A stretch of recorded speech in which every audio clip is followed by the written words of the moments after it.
Coming up, a new kind of theft is increasing in Iowa City. And later, masks on or masks off? COVID-19 safety rules are changing across the country. I'm live from Dwayne Banks Field, where last night took 9 pitchers to pull off a victory. I'll tell you more in sports. With rain on the horizon, I'll let you know how long it's here to stay in weather. All that and more coming up on this Wednesday morning edition of DITV News. Don't go anywhere. DITV News starts right now.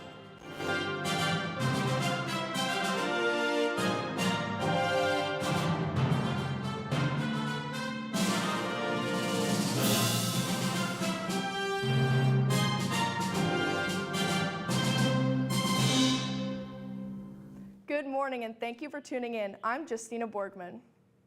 Over the past 3 months, electric bikes have not only grown in popularity on the UI campus, but also in thefts. The UI Department of Public Safety sent out a crime alert to all students, including information and advice when it comes to motor vehicles on campus. The safety considerations include always locking your e-bike or motor vehicle on the frame and wheel, keeping a record of your bike's information, keeping your bike in a protected and visible location, considering investing in a tracking device, removing the battery when not using the bike, and to always report suspicious activity. Electric bikes are considered motor vehicles, making e-bike theft a clear act crime.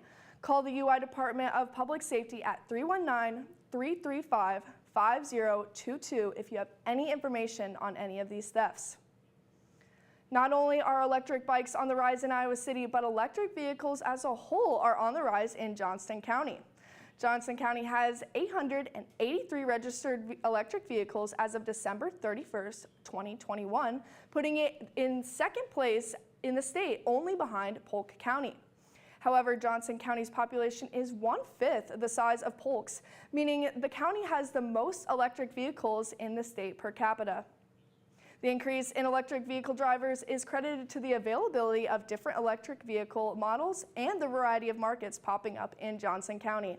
There are also programs in place to increase electric vehicle charging stations for apartments and condos in Iowa City. And as the war between Russia and Ukraine continues, one UI student is starting conversations by teaching others Ukrainian. DITV News Director Elizabeth Neruda is live in the newsroom with more about this student organization.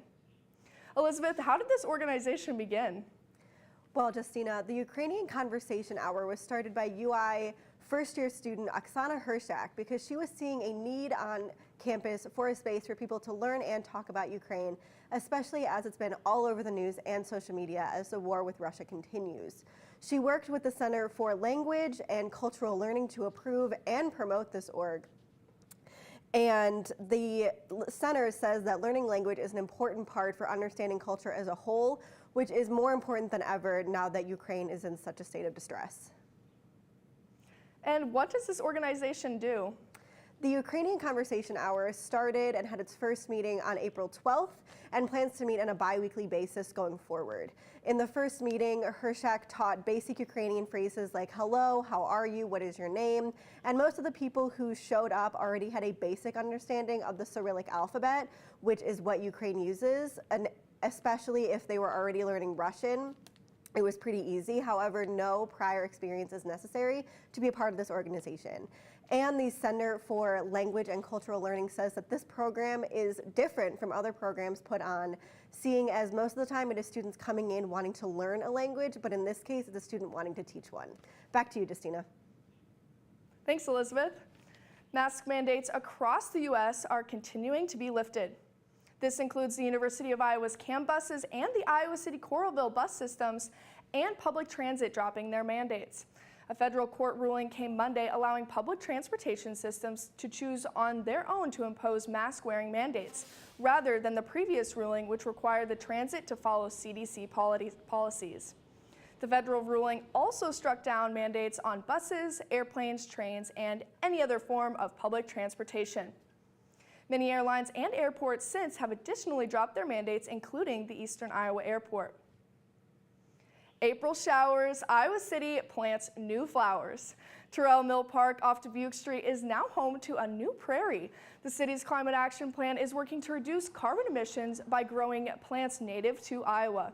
The city planted seeds in November of 2020, and it is expected that the prairie will be full grown in 3 to 5 years. Prairies are helpful in reducing carbon emissions because they store carbon within their roots. The city has 25 other prairies in addition to the new Terrell Mill Park Prairie. Iowa City hopes this impact will be beneficial to the Iowa City's environmental future. Now, I know I felt a few drops of rain on my way to work this morning. Lucy, can you tell us what's coming up in weather?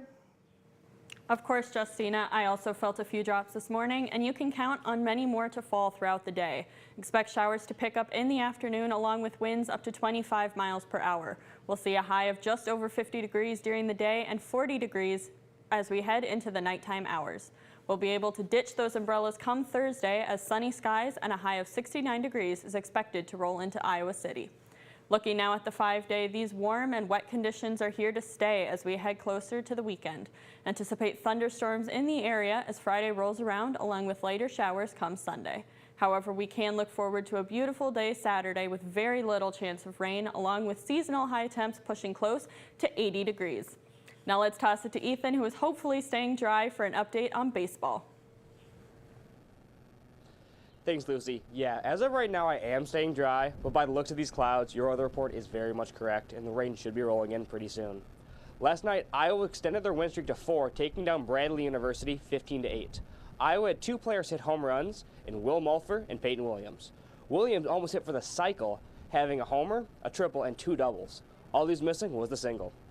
The rest of Iowa's bats were red hot, with 4 batters hitting above 300 for the game. Iowa's pitching was just good enough, though. Coach Rick Heller went deep into his bullpen using 9 pitchers. But Iowa gave up no home runs and no errors, so even though 9 pitchers is definitely not ideal, it doesn't matter as long as you win. Next, Iowa travels to Piscataway, New Jersey to take on the number 8 Rutgers Scarlet Knights in a 3-game series. First pitch is set for Friday at 1 p.m. Hawkeye faithful can watch the game on Big Ten Plus. Now, Mary, I hear that Iowa's a wrestler returning. Can you tell us more? That's right, Ethan. A dominant Iowa wrestler is returning for a 6th season with the Hawkeyes.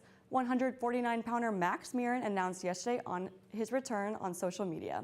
He's a 4-time NCAA qualifier and snagged 3rd place in the Big Ten Championship this year. Mirren said, quote, "I am not ready to be done yet, and I still have goals I want to accomplish. 6th year, here we come," end quote. Mirren is using his extra year of eligibility from the COVID-19 pandemic to wrestle for a 6th year. A linebacker coach for the University of Iowa football team is being sued. 7 former players are suing the athletic department for racially motivated discrimination and harassment. Coach Seth Wallace joins head coach Kirk Ferentz, coaches Brian Ferentz and Chris Doyle, and athletic director Gary Barta as defendants in the case. The lawsuit began in 2020. The players are seeking $20 million for the, quote, racially hostile environment, end quote, that was created by the coaches. Former strength and conditioning coach Chris Doyle left the program in June of 2020 when the allegations appeared on social media. An Iowa football player was arrested on Sunday. Defensive back Jamari Harris was caught drunk driving. He was stopped by police for operating without headlights, where he was found slurring his speech and smelled of alcohol. Harris admitted to drinking and driving and had a .096 alcohol level.